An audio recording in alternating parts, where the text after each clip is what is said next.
August মাসের শেষ সপ্তাহে উত্তর আটলান্টিক মহাসাগরের বুকে এমন একটি ঘটনা ঘটে গেছে যা বিশ্ববাসীকে প্রায় তৃতীয় বিশ্বযুদ্ধের দোরগোড়ায় নিয়ে গিয়েছিল। রাশিয়ার বেশ কিছু সংবাদ মাধ্যম এই খবর প্রকাশ করলেও আমেরিকার পক্ষ থেকে সম্পূর্ণ নীরবতা পালন করা হয়েছে। ফলে এই ঘটনা আন্তর্জাতিক মহলে সেভাবে আলোচনায় আসেনি। সেদিন সকালে আটলান্টিকের নীল জলরাশি ছিল অপেক্ষাকৃত শান্ত। আবহাওয়াও মোটামুটি অনুকূলেই ছিল বলা চলে। এই শান্ত পরিবেশের মধ্য দিয়েই এগিয়ে যাচ্ছিল আমেরিকার নৌবাহিনীর সর্বাধুনিক যুদ্ধজাহাজ ইউএসএস জেরাল্ড আর ফোর্ড। এই বিশাল যুদ্ধজাহাজটিকে ঘিরে ছিল আরও 4টি ছোট আকারের যুদ্ধজাহাজ, যেগুলো মূলত প্রধান জাহাজটির সুরক্ষা প্রদান করার জন্য সাথে ছিল। আকাশে তখন টহল দিচ্ছিল বেশ কয়েকটি যুদ্ধবিমান। পুরো একটি যুদ্ধ প্রস্তুত দল সেদিন মিশনে বের হয়েছিল একটি অত্যন্ত গুরুত্বপূর্ণ কাজে। বিস্তারিত দেখুন প্রতিবেদনে। তাদের দায়িত্ব ছিল এই সমুদ্র পথটিকে সম্পূর্ণ নিরাপদ রাখা, কারণ ইউরোপ থেকে আমেরিকায় যুদ্ধের বিভিন্ন সরঞ্জাম ও মালামাল পাঠানোর কাজ চলছিল। কোনো ধরনের বাধা ছাড়াই যাতে এই পরিবহন কাজ সম্পন্ন হয় সেটা নিশ্চিত করাই ছিল এই পুরো দলটির প্রধান উদ্দেশ্য। সবকিছু তখন পর্যন্ত একদম পরিকল্পনা অনুযায়ী চলছিল। জাহাজের ভেতরে নাবিকরা তাদের নিয়মিত কাজ করছিলেন, কেউ কেউ বিশ্রাম নিচ্ছিলেন। পুরো পরিবেশ ছিল স্বাভাবিক এবং নিয়ন্ত্রিত, কিন্তু এই স্বাভাবিকতা বেশিক্ষণ স্থায়ী হলো না।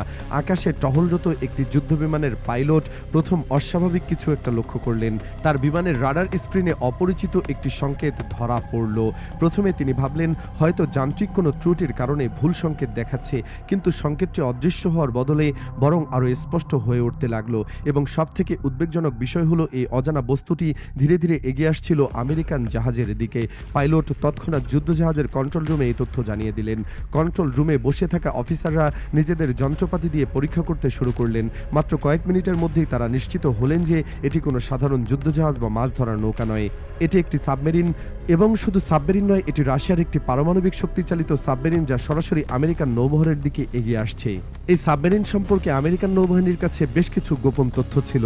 তারা জানতেন এই সাবমেরিন কোনো সাধারণ সাবমেরিন নয়। রাশিয়া এই সাবমেরিনটিকে এমনভাবে তৈরি করেছে যে এটি একটানা 6 মাসেরও বেশি সময় পানির নিচে থাকতে পারে। জ্বালানি সংকট বা অন্য কোনো কারণে একে ভেসে উঠতে হয় না। কিন্তু এটাই নয়, এই সাবমেরিনের আরেকটি ভয়ঙ্কর ক্ষমতা রয়েছে। এটি চলার সময় তার আশপাশে 3 কিলোমিটার এলাকার মধ্যে কোনো ধরনের সংকেত ধরতে পারে এবং সেসব তথ্য সংগ্রহ করে রাখতে পারে। অর্থাৎ এটি যখন সমুদ্রের নিচ দিয়ে চলে তখন একটি ভ্রাম্যমাণ গোয়েন্দা কেন্দ্রে রূপান্তরিত হয়। যুদ্ধজাহাজের কন্ট্রোল রুমে তখন চাপা উত্তেজনা বিরাজ করছে, কিন্তু অভিজ্ঞ নাবিকরা মাথা ঠান্ডা রেখে কাজ করে যাচ্ছিল। একজন অফিসার তার সামনের স্ক্রিনে চোখ রেখে হিসাব কষে জানালেন যে এই গতিতে চললে রাশিয়ার সাবমেরিনটি মাত্র 47 মিনিটের মধ্যে তাদের একদম কাছে পৌঁছে যাবে। এই তথ্যটি শুনে যুদ্ধজাহাজের ক্যাপ্টেন গভীর চিন্তায় পড়ে গেলেন।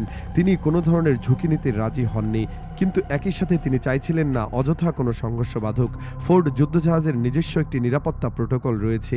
এই জাহাজের 8 থেকে 10 কিলোমিটার দূরত্বের মধ্যে কোনো সম্ভাব্য শত্রু শনাক্ত হলে জাহাজের সমস্ত প্রতিরক্ষা ব্যবস্থা স্বয়ংক্রিয়ভাবে সক্রিয় হয়ে ওঠে। আমেরিকান সামরিক বাহিনীর লিঙ্ক 16 নামক অত্যাধুনিক যোগাযোগ নেটওয়ার্ক মুহূর্তের মধ্যে এই তথ্য পাঠিয়ে দিলেন আশপাশের সমস্ত ন্যাটো ঘাঁটিতে। 1 মিনিটেরও কম সময়ের মধ্যে পুরো উত্তর আটলান্টিক অঞ্চল জুড়ে সতর্কতা জারি হয়ে গেল। সবাই জানতে পারল রাশিয়ান সাবমেরিন ঢুকে পড়েছে এবং আমেরিকান নৌবহরের দিকে এগিয়ে আসছে। ব্রিটেনের একটি ফাইটার জেট এই সময় উত্তর দিকে নিয়মিত অনুশীলন করছিল। সতর্কতা সংকেত পাওয়া মাত্র সেই জেট তার গতিপথ ঘুরিয়ে দক্ষিণ দিকে ছুটে গেল। একই সাথে স্কটল্যান্ড, নরওয়ে এবং আইসল্যান্ড থেকে একসাথে উড়ে এলো পিএইচ পোসাইডন বিমান। এই বিমানগুলো সাধারণ যুদ্ধ বিমান নয়, এগুলো বিশেষভাবে সাবমেরিন শিকারের জন্য তৈরি করা হয়েছে। এই বিমানগুলো কয়েক টন ওজনের বোমা এবং টর্পেডো বহন করতে সক্ষম। সবথেকে গুরুত্বপূর্ণ বিষয় হলো এই বিমানগুলো পানির 500 মিটার গভীরে থাকা সাবমেরিনের গতিবিধি সঠিকভাবে ট্র্যাক করতে পারে। সমুদ্রের নিচে লুকিয়ে থাকা কোনো সাবমেরিন এদের চোখ এড়াতে পারে না বললেই চলে। রাশিয়ান সাবমেরিনের ভেতরে তখন নাবিকরা তাদের যন্ত্রপাতি দেখতে পাচ্ছিলেন যে বিভিন্ন দিক থেকে তাদের ট্র্যাক করা হচ্ছে এবং লক করা হচ্ছে, কিন্তু তারপরও রাশিয়ান সাবমেরিন পিছু হটেনি। এর একটি বড় কারণ হলো এই সাবমেরিনের নিজস্ব অসাধারণ অস্ত্র ভাণ্ডার। এই সাবমেরিন পারমাণবিক মিসাইল বহন করতে সক্ষম। এছাড়াও এতে রয়েছে উন্নত মানের টর্পেডো ও ব্যালিস্টিক মিসাইল। ফলে এই একটি সাবমেরিন দিয়ে স্থলভাগে এবং আকাশে উভয় জায়গায় আক্রমণ চালানো সম্ভব। এই ক্ষমতা থাকার কারণে রাশিয়ান নাবিকরা ততটা ঘাবড়ে যাননি। তবে পরিস্থিতি যে গুরুতর হয়ে উঠেছে সেটা তারাও বুঝতে পারছিলেন। সাবমেরিনের কমান্ডার সরাসরি রাশিয়ার বেস কমান্ড কন্ট্রোল রুমে যোগাযোগ করলেন এবং পুরো পরিস্থিতি জানালেন।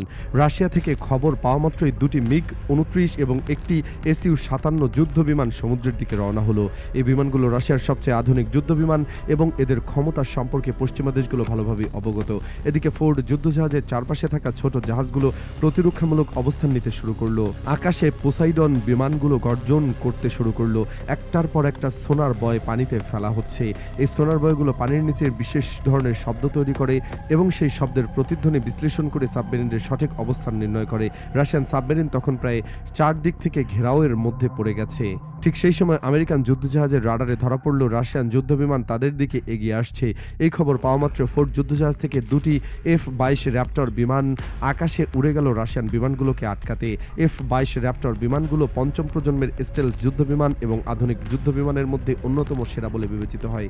এদিকে রাশিয়ান সাবমেরিনের কমান্ডার একটু বেশি সাহস দেখানোর সিদ্ধান্ত নিলেন। তিনি তার সাবমেরিনের অস্ত্র ব্যবস্থা সক্রিয় করলেন এবং আকাশে উঠতে থাকা পোসাইডন বিমান এবং আমেরিকান নৌবহরের সাথে থাকা ছোট যুদ্ধজাহাজগুলোকে একসাথে লক করলেন।